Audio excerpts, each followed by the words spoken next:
I mean, really, now is the time for all of us to think about this. We're talking about Florida preparing. We should be too. Make sure that your phone is charged. You have, the flashlights are ready, and then, have a supply of water and food that's not necessary for the refrigerator. You lose power, that can cause some problems. So I would say today and tomorrow early, but it's going to be Thursday night and Friday. We see the major impacts. And in fact, let's take a look at the very latest from the National Hurricane Center. This is at 5 a.m. advisory from Tropical Storm Helene. Just tropical storm at this point, but I wouldn't be surprised here. The next advisory, we could see hurricane force winds. Winds right now sustained at 65, gusts to 75, moving northwest at 9 miles per hour. Current position about 45 miles east-northeast of Cozumel, Mexico. Getting ready to enter the very warm waters of the Gulf of Mexico. Water temperatures 85 to 90 degrees, and that's from the surface all the way down to about 100 feet. So that just fuels it up, and you get that rapid intensification. Chris has been talking about that, and we'll continue to do that. Current position puts about noon at 80 miles an hour. So once that the storm system moves in the Gulf, it rapidly becomes a hurricane. And then we take a look at 2 a.m. tomorrow morning, winds up to about 105 miles per hour, moving northwest at about 9 miles an hour, and then starts to move more to the northeast. This is Thursday afternoon, 2 o'clock. Winds at 120 miles per hour. This is a Category 3 hurricane. Possibly could make landfall somewhere near Panama City, somewhere in the Big Bend area of Florida as a Category 3 hurricane. And we take it to Friday morning, 2 a.m. Winds at 75 miles an hour south of Warner Robins in Georgia as a hurricane.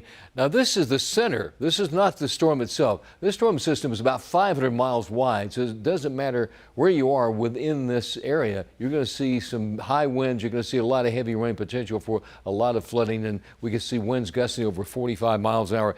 Futurecast, and we'll tell you what's going to happen. We start, this is 6 a.m. tomorrow morning, start to see the impacts being felt. In advance of that, some very heavy rainfall Thursday afternoon and Thursday night before we get the bulk of the storm system. This is 10 p.m. Thursday night. Notice center of circulation just south of the Big Bend of Florida that makes landfall sometime very early on Friday morning, then starts up move and heads towards the area. We're going to definitely, this is Friday morning at 9 a.m. Notice a heavy rainfall in the Charlotte area. That's that right front quadrant, the dirty side of the storm. That's where we're going to see flooding rain, potential for flash flood conditions here, landslides in the mountains. This is Friday, and you can see that area from Morgan to Taylorsville all the way up towards Boone, Blowing Rock, Banner Elk, and that area, that is high impact from the excessive rain. That's the area that could get well over 10 inches of rainfall. So these are just some of the estimates right here. For the Charlotte area, almost 4 inches. But now, take a look as we get just to the southwest of here, and maybe a little bit overestimated, but in the Greenville-Spartanburg area, we're talking about over 10 inches of rain, 14 inches of rain in Asheville, and once again up to the Boone area over 18 inches. I think probably a little bit overestimated, but does indicate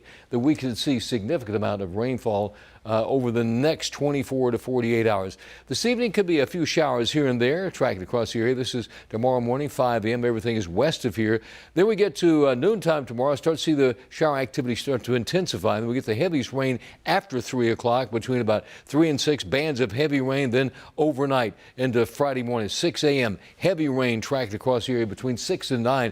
This is the bulk of some of the heaviest rainfall. Could cause some major issues with flash flooding and the potential for landslides in the North Carolina mountains. So for today, I would say mainly cloudy, a few showers today. Thursday, rain and storms is in the afternoon and evening, then heavy rain and high winds on Friday. That would be the major impacts from Helene. Here's an hourly forecast. We are in the low 80s out there today. Not a washout by any means at all today. Storm impacts as far as any potential for storms.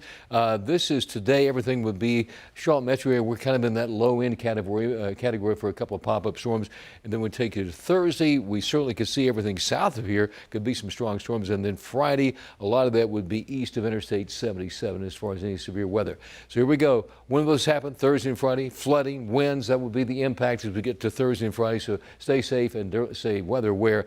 Radar shows a heavy rain now, and then we have those hurricane watches in effect for Panama City all the way down to the Tampa Bay area. They'll probably intensify. That will become hurricane warning shortly. Rainfall forecast, heavy rain across the southeast, especially the Carolinas, 6 to 11 inches in the mountains, 4 to 5 inches right here in the Charlotte metro area. Guy Reef and somebody forecast weather aware tomorrow and again on Friday. Weekend, not too bad. Get a little bit of sunshine. We'll be in the low 80s. That's the weather word. Let's get